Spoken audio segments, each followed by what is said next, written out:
On va vous raconter comment le 23 novembre 2023, on s'est retrouvé avec 8 ascenseurs en panne sur 11 de façon complètement délibérée. Je dis bien complètement délibérée vu que depuis 2007 qu'est propriétaire Michel Giraud dans la résidence et il a été président du conseil syndical pendant 7 ans. Le parking souterrain n'a été inondé qu'une seule fois suite à un foudre qui est tombé sur la distribution électrique. Même les pompiers sont intervenus.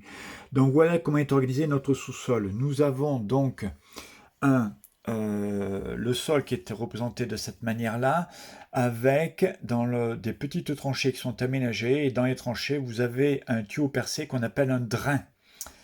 Voilà comment cela est organisé. Bon, ensuite, par-dessus ce sol et de cette tranchée est posé en rouge ce qu'on appelle un feutre. Voilà. Ensuite, par-dessus ce feutre sera coulée une dalle béton. Voilà, c'est par exemple la dalle béton du parking souterrain. Voilà, qui est organisée de cette manière que je vous représente. Ok. Voilà. Tant que j'y suis, le feutre, donc j'insiste, c'est un feutre qui permet la circulation de l'eau. Dans notre cas, dans les plans, ça s'appelle de l'encadrin. C'est le nom qui donne dans les plans, pour être parfaitement complet. Ensuite, si on s'intéresse à ce qui va se passer au niveau de l'eau, nous avons une nappe phréatique qui marche, qui tourne à cette hauteur à peu près.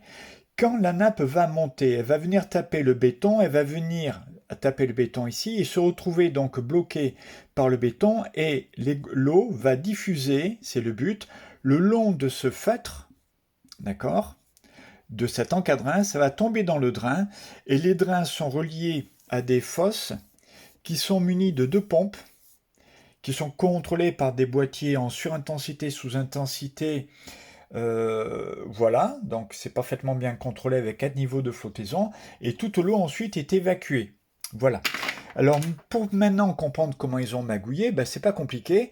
Vous observez que dans le parking souterrain au niveau de la dalle, vous avez des petits trous, des regards, qu'on appelle des puisards, hein, tout simplement.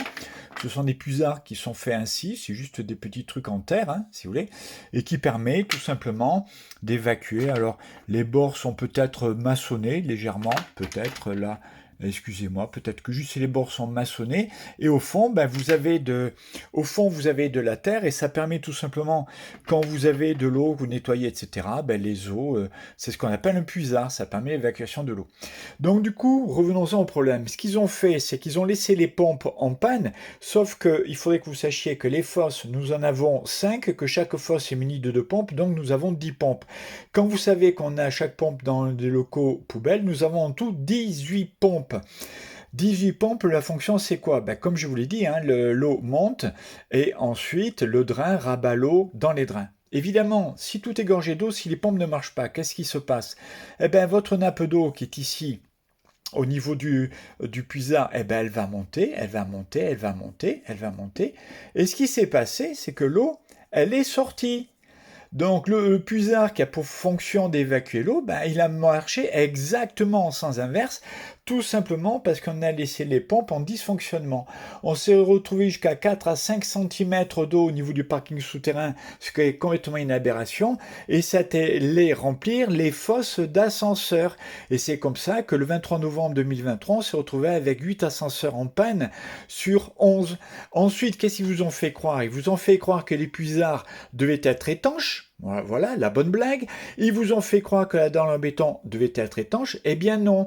La mise hors d'eau de notre parking souterrain est opérée par ce que vous pouvez observer, un rabattement de nappe. C'est-à-dire que si vous avez la nappe, donc je répète, à ce niveau-là, si il advient qu'elle pousse un petit peu vers le haut, eh ben, elle va être épuisée par la feutrine qui va venir au niveau du drain et qui va ensuite l'évacuer. Voilà comment on a été roulé dans la farine à nous faire croire qu'il fallait transformer le parking souterrain et lui offrir l'étanchéité d'une piscine en opérant ce qu'on appelle un cuvelage.